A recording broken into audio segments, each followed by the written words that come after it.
Okay. Welcome. Good evening or good afternoon, depending where you are in the world. My name is Gaston Alonso, and I am the director of the Ethel R. Wolf Institute for the Humanities at Brooklyn College. And I am so excited to welcome you to today's event. I'm excited, I'm happy, I'm thrilled. Uh, Justice at Conversation with Hess scholars Melissa Mary and Russell M. Jeung. The Robert L. Hess Scholar in Residence program is the most prestigious residency at Brooklyn College.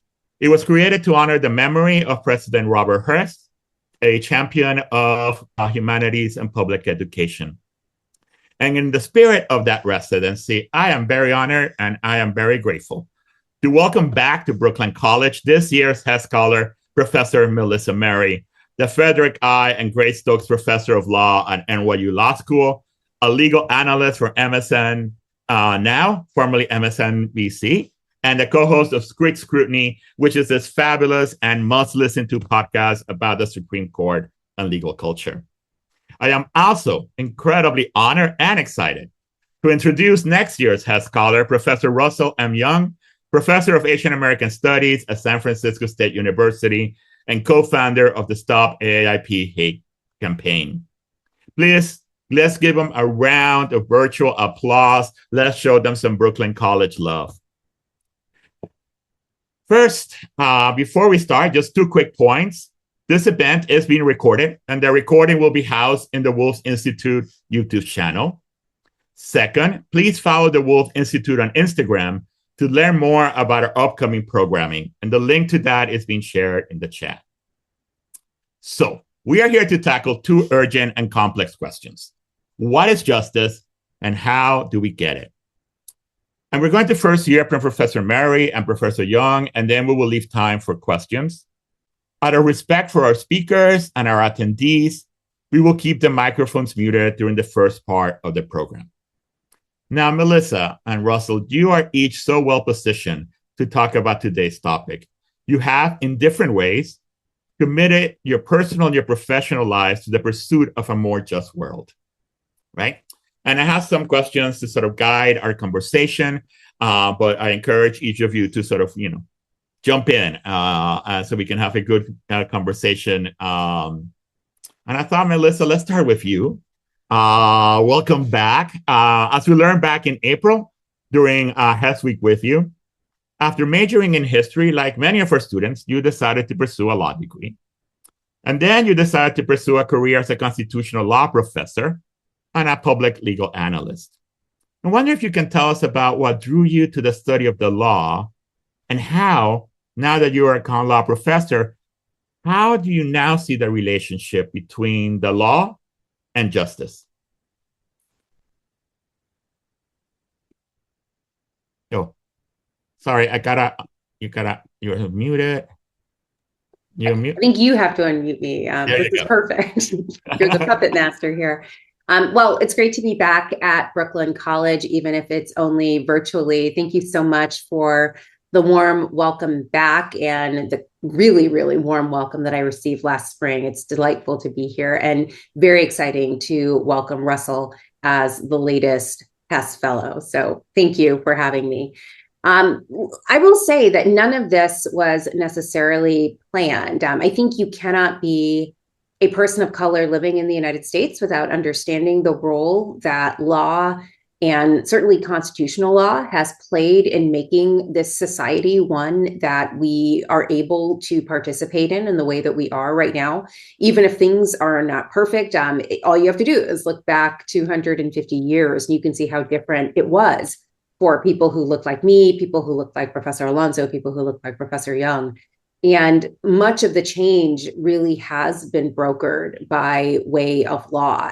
Some of it violently, with law sort of pulling up the rear, some of it through the coordinated work of social movements in tandem with law, but law has always been there. And so, as someone who grew up in an immigrant family in the South, it was just clear to me from the beginning that so much of my life had been made possible through law, from being able to attend integrated schools, to having parents who appeared to many to be an interracial couple, although in their homeland of Jamaica, I don't think they would have been understood in that way. But just being able to have a family life that was lawful and not illegal was something that happened through the intervention of law. And so I made a choice pretty early on that I wanted to be a lawyer, not necessarily because I had visions of being able to litigate those kinds of broad changes, but I saw in more banal ways the ways that lawyers actually structured and organized the life of my community. And I wanted to be a part of that.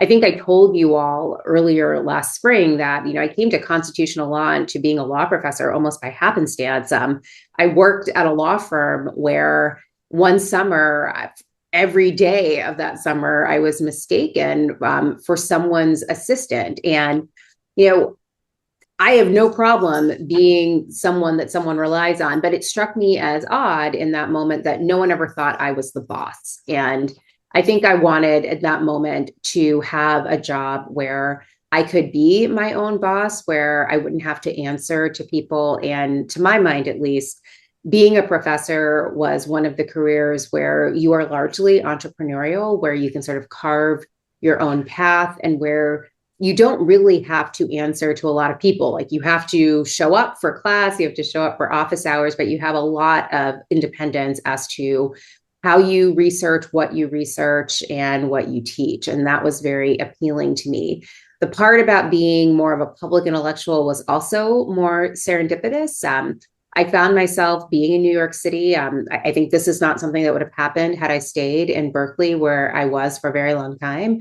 But because New York is sort of a center of the media, and a particular kind of media, not film or radio like you have in California, but news media, I had an opportunity, in part because there was a lot of legal stuff going on and it needed to be explained. I had this opportunity to be someone who was used to breaking things down into digestible bites. And that came up and an opportunity presented itself and I took it. So my story is one about being in the right place at the right time, being prepared, but also being willing to take a leap where others might be a little more tentative. Fantastic. And I think, Russell, I think you have you want to respond to Melissa, to jump in. Yeah. Hi, Professor Melissa. Thanks again for joining us. And this is my chance to ask a constitutional question.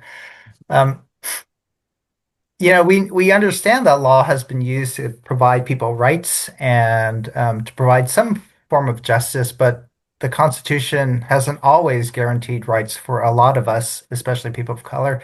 My question now, especially for unauthorized immigrants today, we see a lot of people getting detained, not getting due process. We see a lot of people getting disappeared, kidnapped.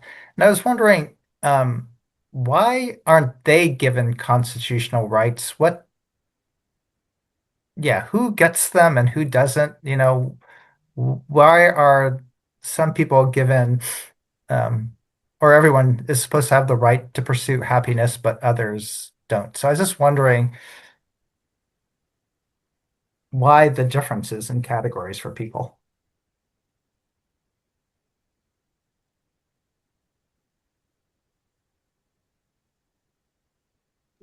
Oh, thank you. Thanks so much.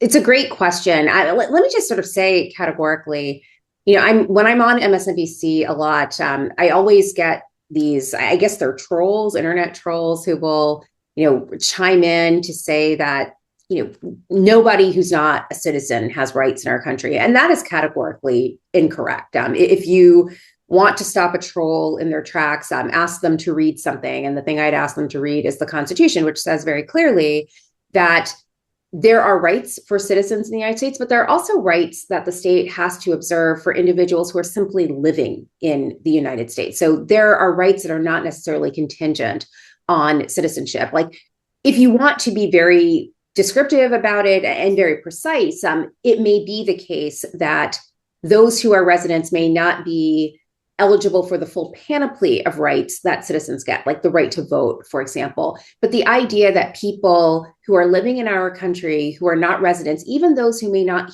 be here under lawful circumstances or maybe documented, they have rights nonetheless. And I cannot say that more unequivocally. Like, they have rights nonetheless. And what we are seeing right now,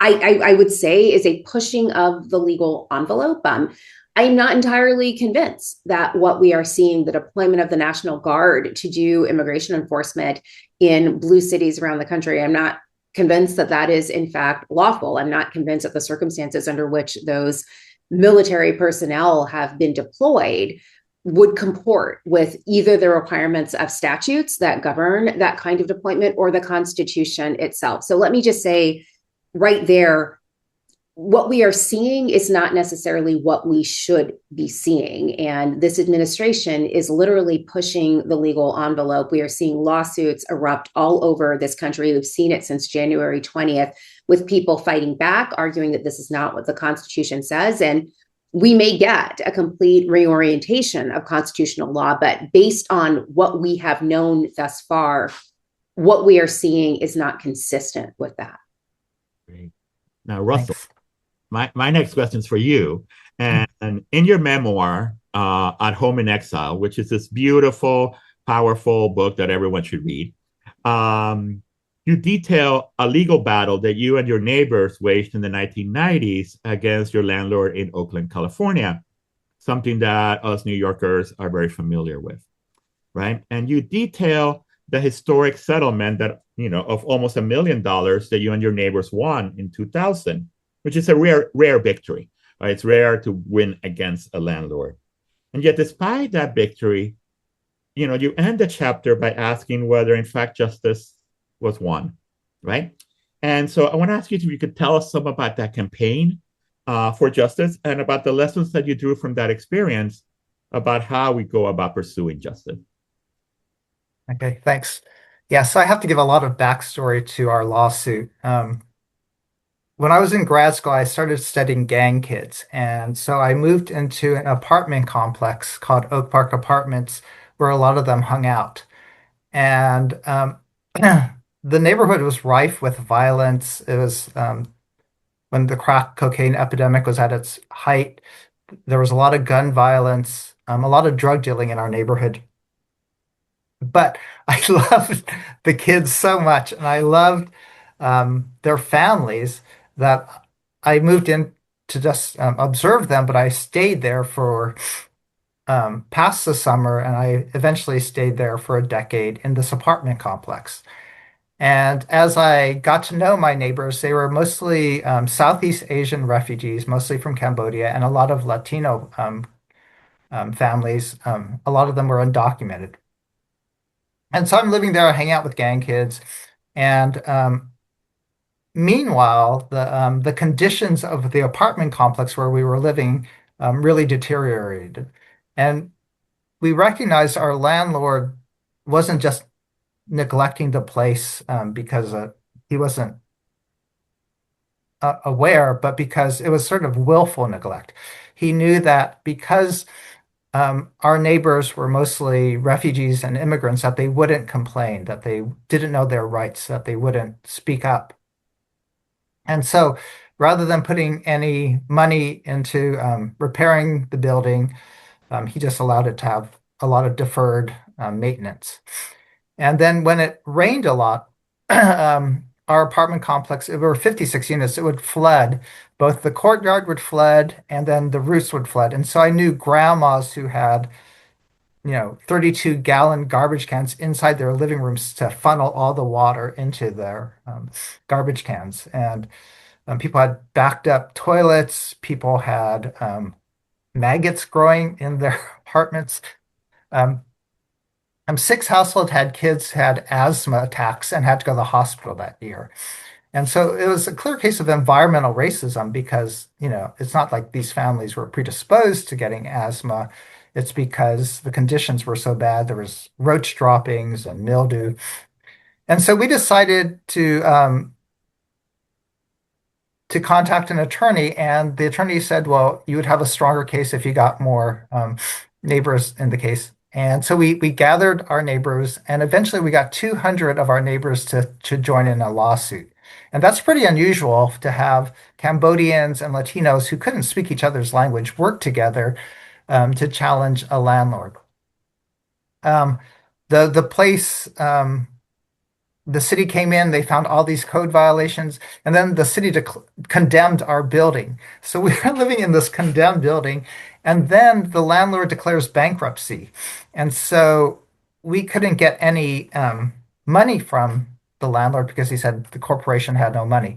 And so now we're in bankruptcy court. We're living in a condemned building, but eventually we won because the city joined our lawsuit, and together we got the landlord to sell, and we were able to get the new owners to become a nonprofit to redevelop the place, and they turned it into this amazing brand new building with solar panels and ambient heating, and the families went from living into really crappy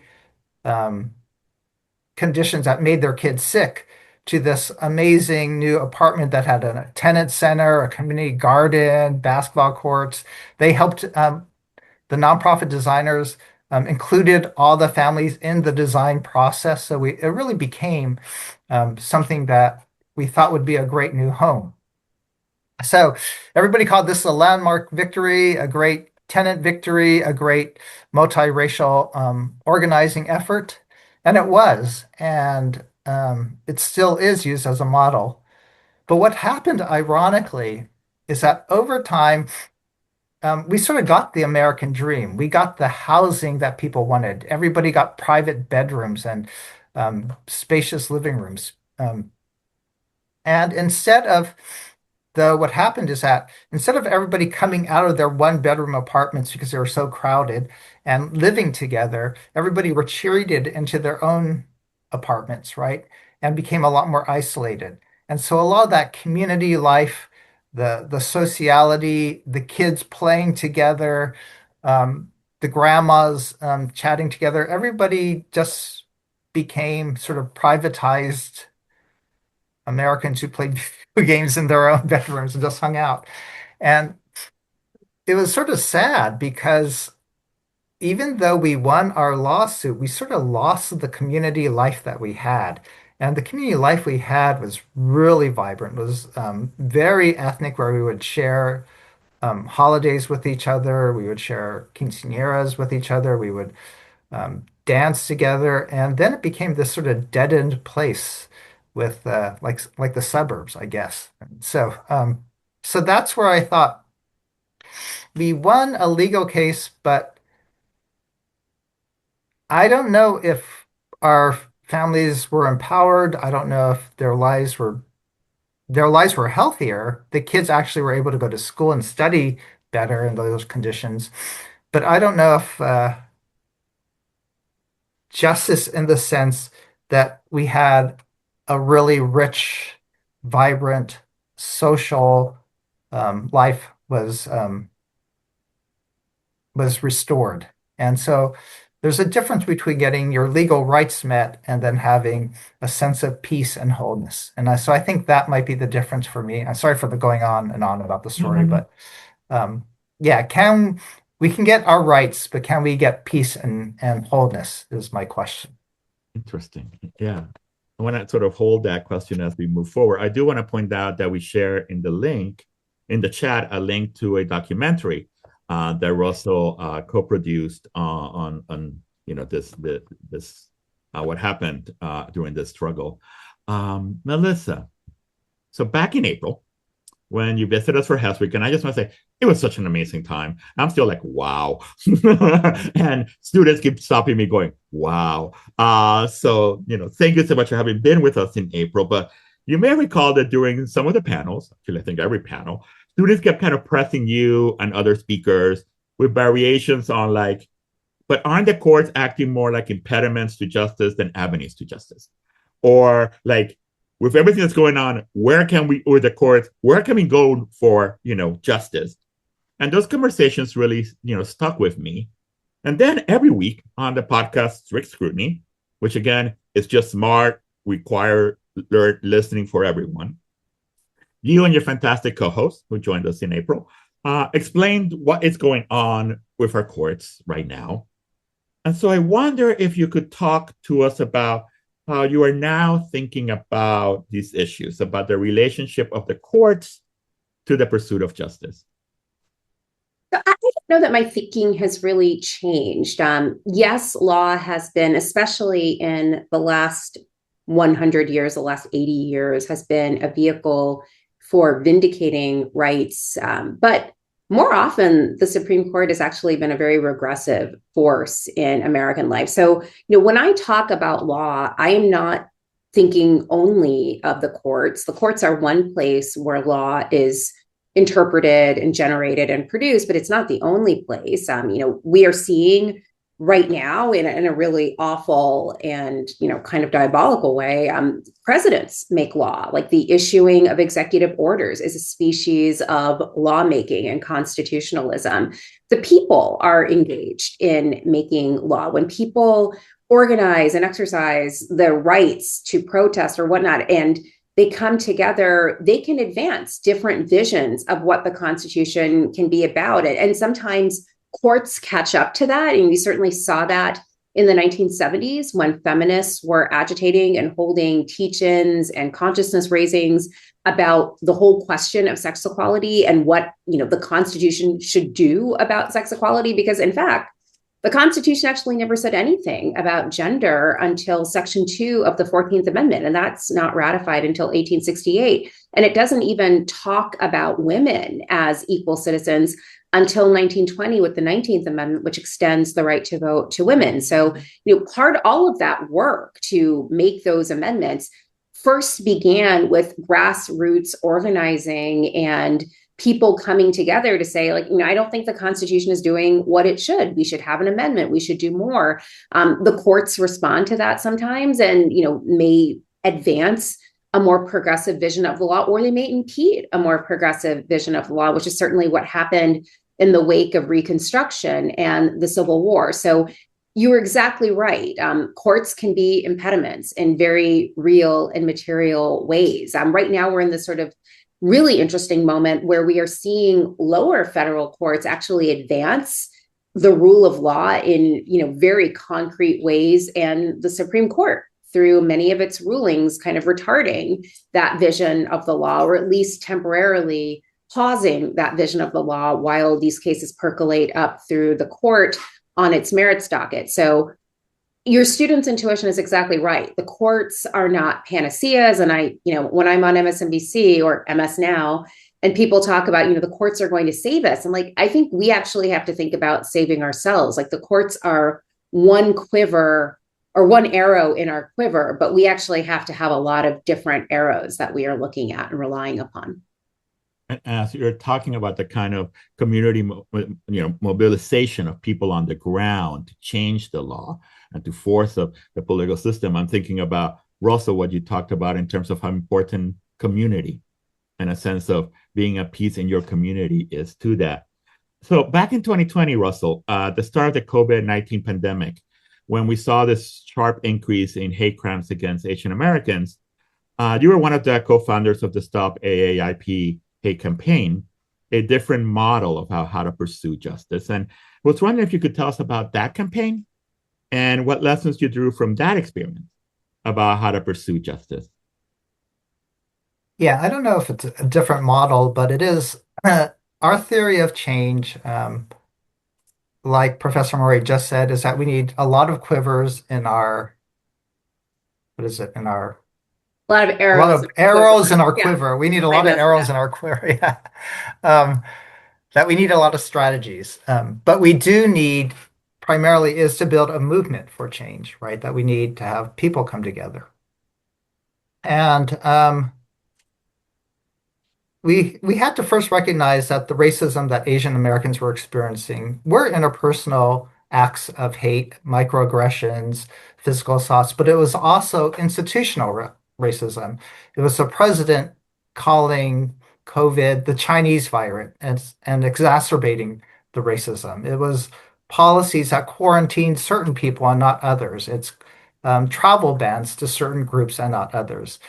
And so recognizing that the racism was both institutionalized and systemic, as well as interpersonal, and also historic, that means if these are all the sources of the racism, we have to get at the roots of them to address it. And so our movement really was aimed to uproot the sources of the racism. But of course, racism has been there for centuries, and it's a major task to try to uproot racism.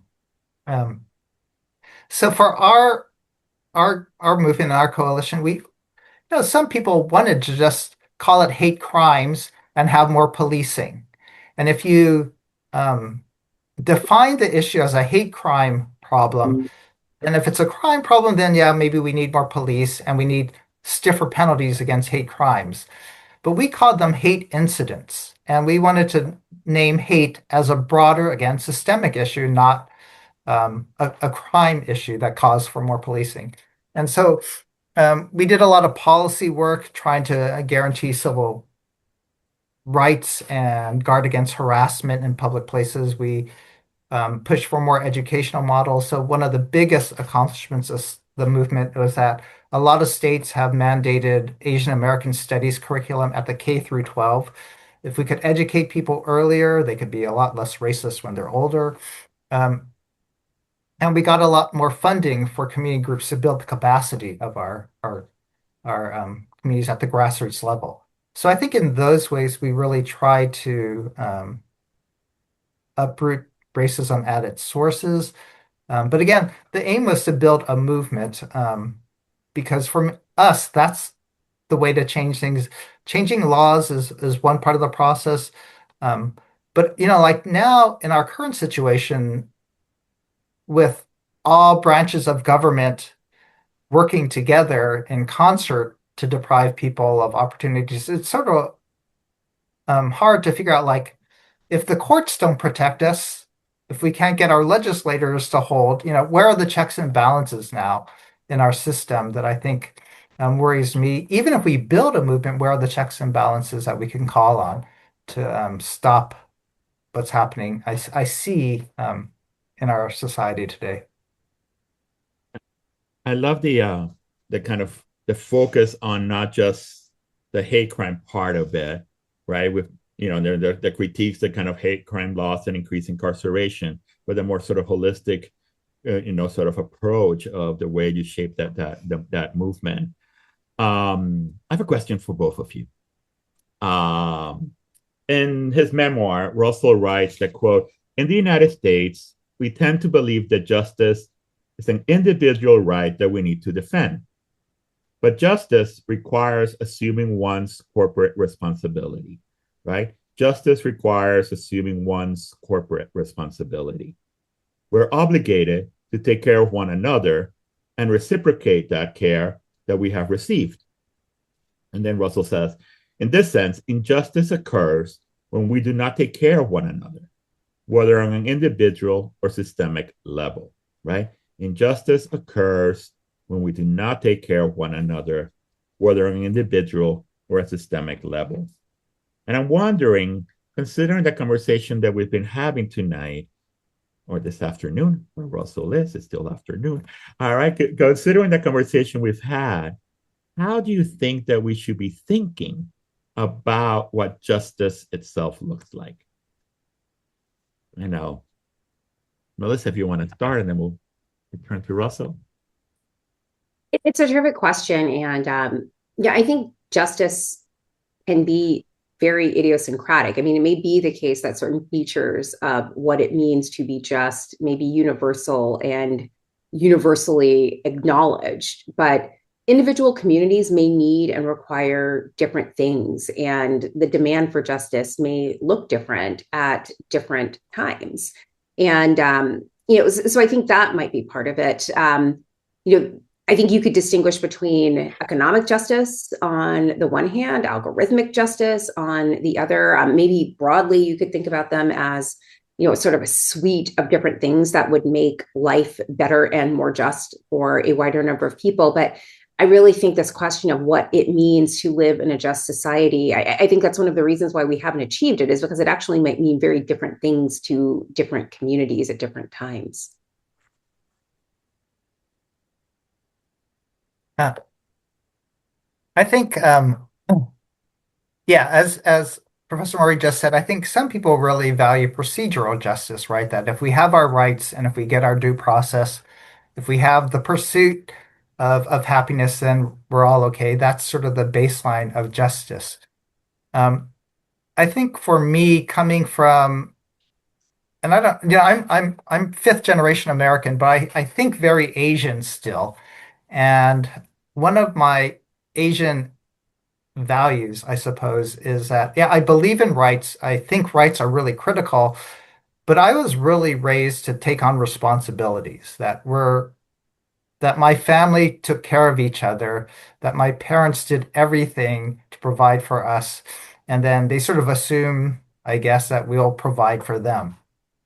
And this model of family responsibility, of taking care of each other, it should be the model in Confucian eyes for society, that we should be a big family to one another and really take on the role of safeguarding, housing, feeding, nurturing, educating, and serving one another. And so I'm going to share a slide from Confucianism called the Grand Tao. And I think this is sort of my vision of justice that I always had, but I never really learned this. I never actually got this. I grew up as a Christian, and I think um, my Christian faith really does parallel this Confucian value. So I think what the Bible talks about how Eden as maybe the a very good place. This is sort of a Confucian Eden, and the Grand Tao was a time in ancient times for China, and China looked back to these ancient times of how things ought to be. And so this is our as Chinese people's vision for justice. And I'll just quickly read it for you. And you could see it's whether you agree with it or not, you could say, is this a vision of justice that Americans would hold? So let me just sort of share it with you and then we could talk about it. When the Grand Tao was pursued, a public and common spirit ruled under the sky. They chose people of talent, virtue, and ability for public service. They valued mutual trust and cultivated harmony. So mutual trust and harmony are key virtues. They not treat only their own parents as parents, nor treat only their own sons as sons. People showed kindness and compassion to widows, orphans, and childless men, and those who were disabled by disease, so that they were all sufficiently provided for. Men had work and women had homes. Possessions were not wastefully discarded, nor were they greedily hoarded. People enjoyed laboring for others. In this way, selfish schemings were discouraged and did not arise. Robbers, thieves, and rebellious traitors were unknown. Doors remained open and unlocked. Such was the great unity. So this is a Confucian vision for justice. It is one of responsibility where we trust each other that if I take care of you, you'll take care of me. And in that way, then we don't just take our self-serving and take care of our own families, but we take care of everybody and show kindness and compassion, especially to those who are the most marginalized, those who need it the most, those who may suffer from disabilities or who are orphaned. And again, we weren't living in a capitalist system where we're seeking to accumulate or consume as much as we want, but our aim wasn't to consume, but was to work for others, that we would be generative in our creativity, that we would write for others, that we would cook for others, that we would build homes for others. And if we were people who are oriented towards others, then we wouldn't have the gangs that I studied. We wouldn't have traitors, but instead we would have doors that were open to each other and where people were hospitable to each other. So I love this vision of justice. It is one of corporate responsibility. And I think we need our rights to be guaranteed, but I think what we need also is a moral renewal in our society so that people learn to take care of each other rather than to seek their own self-serving needs.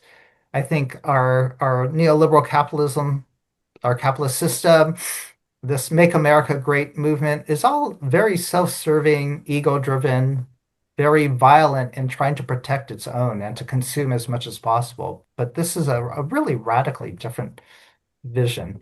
Um, but it's not like this, we have to take care of everybody a lot. All we have to do is just sufficiently provide for everybody. But where I live, there's so many people who are unhoused. Where I live, I see the income inequality just staggering. And so I would love to see this vision pursued just a little bit in our society. People oriented towards others, right? Melissa, do you want to respond? Do you have any comments in response? No, I think it's a really elegant way to think about it. I think when you initially begin talking about a more Confucian model and sort of filial dependency and obligation and reciprocity, you get this idea that maybe we are privatizing things by, making the family be the unit that cares for individuals. But I think what you are describing and prescribing for us is actually something more profound, not simply the idea that families will do this, but that we are all family and we ought to rely on every unit in our society, the government, corporations. We are all part of the same shared ecosystem, and we are all equally responsible and mutually responsible for each other. And so, I think one of the things that neoliberalism does is focus on the family part, like the family should take care of this. Certain people within the family should do this, but it's actually the sentiment, the Confucian sentiment is actually bigger than that. It's societal and about the interdependence that we all share as opposed to simply the interdependence within families. Right. And the institutions and our rulers or our leaders are supposed to guarantee that redistribution of wealth so that people aren't hoarding. Our institutions are supposed to aim to make sure that everybody's sufficiently provided for. But maybe the way our system's working now is that our institutions are aimed for privatized wealth. Yeah. I have a final question for you, but in fact, there are a number of questions already in the chat. So I'm going to move to sort some of those and then come back with my final question for you at the end. So Spencer asks, how do we reconcile the tension between individual justice in the courts and collective justice within American society, especially when historical inequities persist? Well, I'll take a stab at it. I mean, I think this is one of the fundamental tensions in law, this question of individual rights versus group rights. And, just as an example, I think you see it very profoundly in the context of Native American tribes. I think tribal life and indeed tribal law is much more communal and collective than even the American system appreciates. The American system is very, very individualistic. Not something that focuses on group rights in a really focused way. Like if you think about American anti-discrimination law, it is about what happens to you as an individual, and then only tangentially about what might be happening to you because you are part of a group. You actually have to show your injury in a very sort of individualized and atomized way. That's not the case in either tribal law or tribal governance, where they are very much thinking about the collective, and with good reason. Without that sort of eye toward the collective, their entire tribal way of life is endangered. I mean, we saw this very profoundly at the turn of the century with the Indian boarding school movement, where Native American children were taken away from tribes and housed away from their families so that they could become, quote unquote, American, and sort of assimilated into American culture and have the native stripped from them. The Indian Child Welfare Act is one way in which the United States has sort of tried to bridge the tension between its own individualism and the collectivism of other systems that exist even within our own. And so the Indian Child Welfare Act, which was passed in 1978 by Congress, requires in custodial disputes that involve a child who is Native American or has resided on the reservation for some period of time, it requires for custodial decisions to be made with tribal interests in mind. So the child has to go to someone living in the tribe, parents living in the tribe, extended family in the tribe. The child cannot be adopted out of the tribe. That law has been the law since 1978. I think Native American communities argue that it has been a real stopgap against what was seen as the deterioration of tribal culture, certainly tribal language. And now it's under threat from the United States Supreme Court, which argues that when white families are not permitted to adopt Native children outside of the tribe, that suddenly the rights of those white families, those individuals, are being compromised in favor of this broader collective right. So that's just a very real tension that's happening right now. And it is very likely, I think, in the next couple of years, that the court will remake the settlement that the Indian Child Welfare Act brokered. But you see the tension between a system that is focused on the individual and one that is more concerned about group and communal rights. Russell, do you want to jump in? No, I think we can balance the need to protect individual rights, but also recognize that public policy affects whole groups, right? Public policies affect and treat certain groups differently than others. You could see it now. People who don't have documents are being treated really differently. And so for each of them to individually pursue their unlawful detention or their disappearance case makes no sense when the entire group is being mistreated. How can we work and collectively create policies that, restore entire groups? And so it's both and. We need to protect individual rights, but when groups are negatively impacted or mistreated, then we need to find group solutions. So we got another question in the chat from Christelle. It's actually a two-part. What are some solutions you come up with in regards to justice, and what are the next steps for your actions to bring about justice? Whoever wants to take that one on. There you go.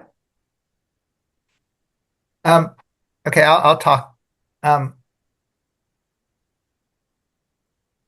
I've studied social movements in the past, and I didn't know this until recently, but Asian Americans, especially Chinese Americans, have often engaged in civil disobedience and intentional civil disobedience in order to show how wrong a law is, how morally injurious a law is, to reclaim their pride.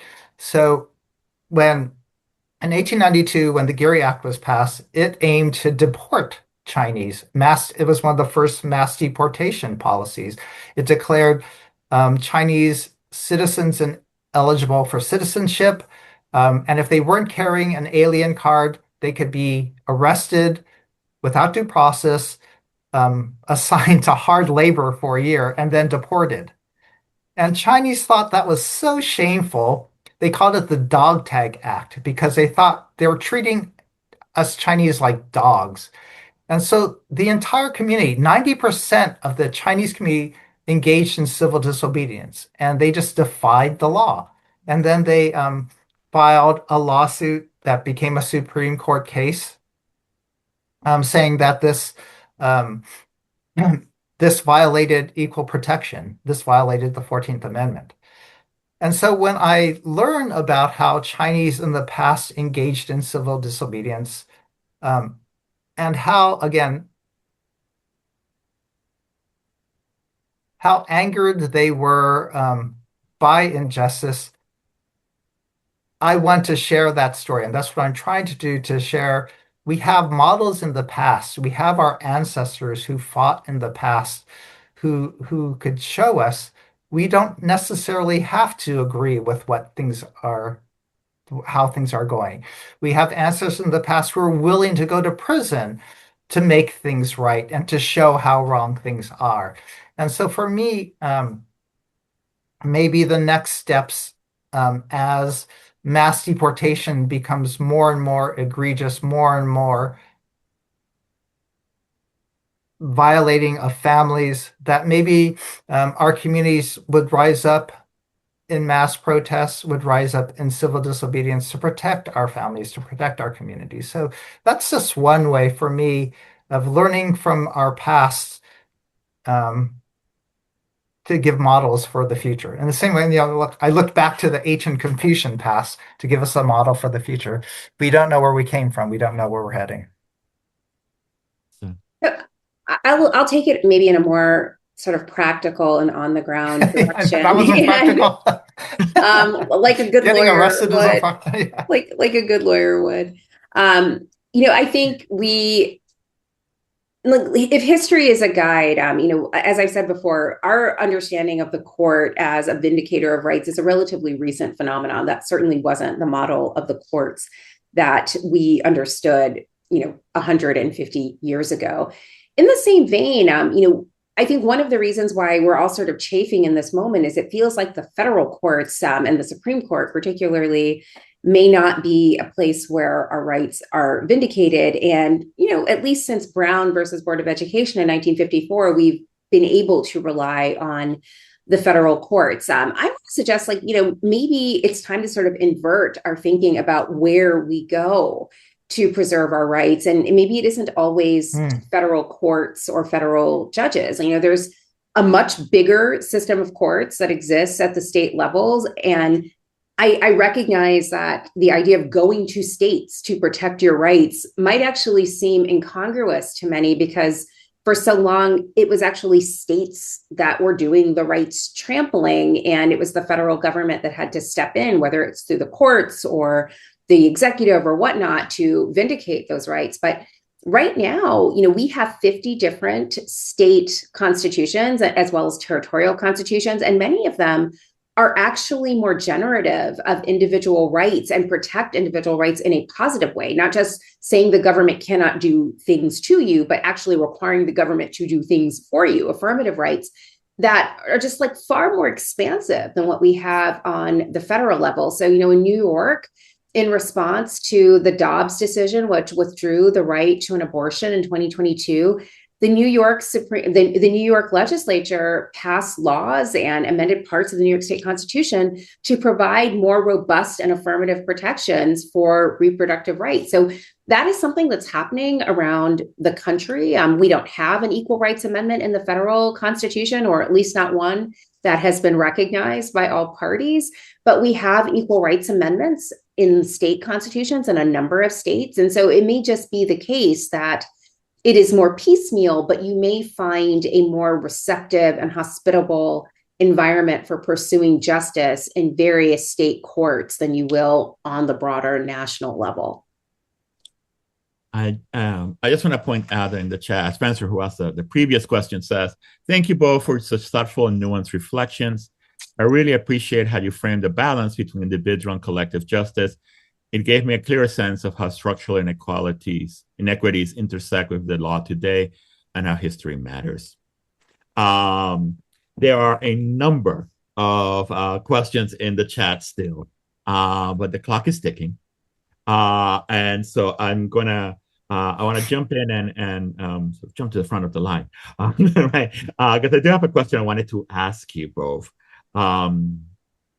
The saying, "the arc of the moral universe is long, but it bends towards justice," is often invoked to instill hope in those who are struggling for justice. Like, someday we'll get there, right? But in these times, many feel, in fact, like maybe the arc is too long, or maybe the arc actually doesn't bend towards justice. And so I wonder what would you say to those who may be losing hope, or those who are growing cynical during these times?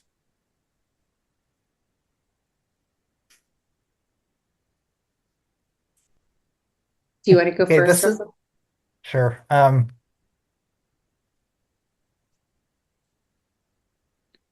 got two quick, well, maybe two long responses, two quick responses. I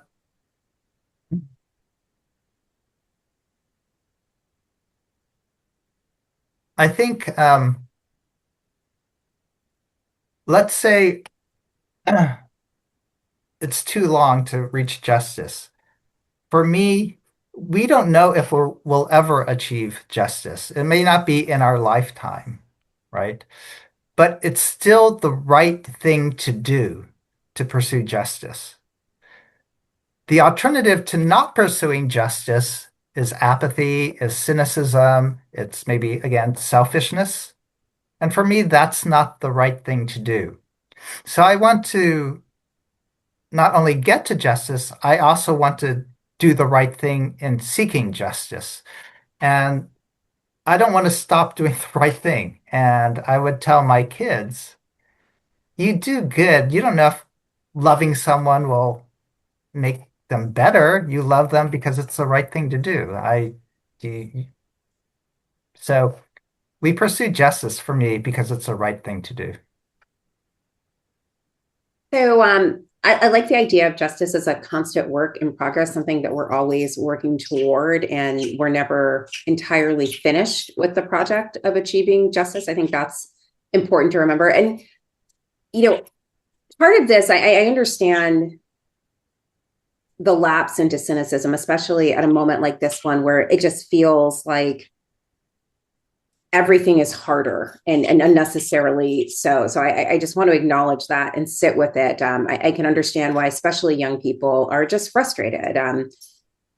I wanted to say that part of what is happening in our society, this is part of a coordinated campaign, a campaign that is about ensuring that no matter how much you show up, you never quite get exactly what you're hoping for. It is a campaign designed to break your spirit, to make you feel like it isn't worth it to be in the fight, that there's no hope. Like, you think about gerrymandering, this idea of drawing the congressional districts in these particular ways. Yes, gerrymandering makes it harder for the people to see their will expressed through their representative government structures. But more importantly, it's meant to break them. Like, what's the point of showing up to vote if you know that you're never going to be able to see what you want translated into the work of your representatives? Like, that's the point of all of this distortion. It's not just simply to create injustice, it's to create injustice that has no hope of being remedied because we've stripped everyone of hope. So, part of fighting for justice is maintaining that sense of hope, that clarity of purpose, that we will continue to press on and we will continue to fight. And, I don't want to claim to be an older person here, but I am now entering my 50th decade, and I will say, like, are things great? No, but they definitely, this has been an oscillating kind of process where things have gotten better, then they've retreated. We're in the backlash moment. And I think you have to understand this as sort of a cycle, a cyclical kind of event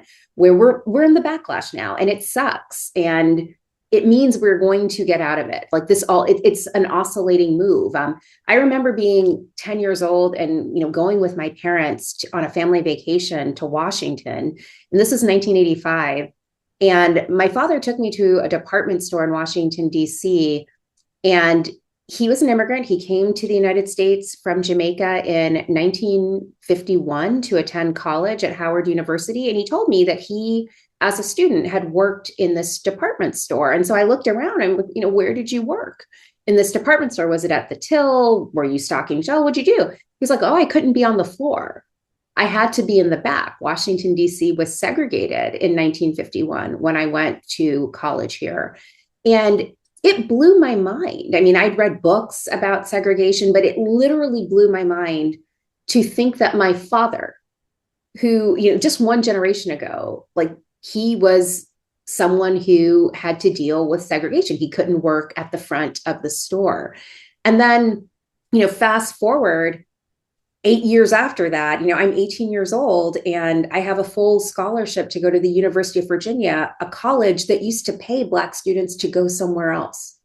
So I just want to make that clear. Like, that's just one generation, like literally a span of 8 years, recognizing that my parents had experienced segregation and seeing an opportunity open for me that would not have been available 25 years earlier. And so I say that just to make it clear that things change, and the speed of change is swift and the speed of backlash is swift, but it has come so quickly, and it will swing the other direction again. We just have to be there to catch it on the upswing. Russell, please jump in. Yeah, I'd just like to, capitalism really makes us seek immediate gratification. It makes us aim to be effective, to have measurable gains. And so if we don't see what we want soon enough, we get discouraged and we just shop for something else to make us feel better. So I'm going to quickly tell a story about the old man and the mountain. And I come from San Francisco State, where students went on strike for 5 months to get ethnic studies. And they said there were two mountains they were trying to move: racism and imperialism. And that seems like impossible to change. But they dreamt of trying to change those and move those two mountains. And they were shaped by this story about the old man of the mountain.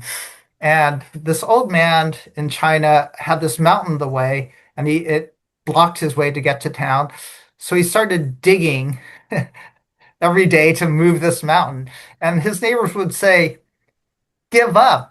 This mountain is too big. There's no way in your lifetime you're going to move this mountain." But every day he persisted, he dug, he shoveled, and he made little dents. And then the neighbors would come back again and say, "Give up. You're never going to be able to move the mountain. Just do what's effective. Just do what's satisfying." And what he said is, "I may not move the mountain, but if I dig every day, and if my kids dig every day, and if my grandkids dig every day, then the mountain will be moved." And so we have to get out of our capitalist immediate gratification mindset and begin to have a bigger vision, have a longer vision, not just for ourselves, for justice, but to have a grander vision for all of us to move mountains and to keep on digging, because someday we'll be able to move them. Wow. Thank you both, Melissa and Russell, for leaving us with these incredibly powerful stories about sort of, the long arc, the intergenerational nature of change. I'm afraid we're out of time. But first, I do want to remind everyone to please follow us on Instagram to learn more about our programming, including Hess Week, 7 public events from March 17th to March 20th with Russell Jeung and others. Russell, Melissa, and Melissa's adorable dog. You are all part of the Brooklyn College family. We thank you for joining us. We thank you for being in conversation with us. We thank you for inviting us to learn from and with you. I want to thank all of those who joined us, including the ASL interpreters. Thank you so much for being with us. At the Wolf Institute, we like to say that we build community by learning together. And I'm certain that that's what we did here today. So thank you. Please join us in the spring as we continue to do so, especially during Hess Week, March 17th through March 20th. And so thank you, everyone. Thank you, Melissa. Thank you, Russell. And good evening to everyone. Thank you so much.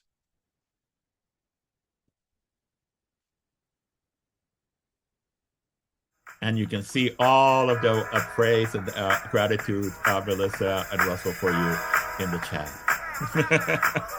Yeah, Melissa, you really are like great soundbite explainer of everything. So thank you.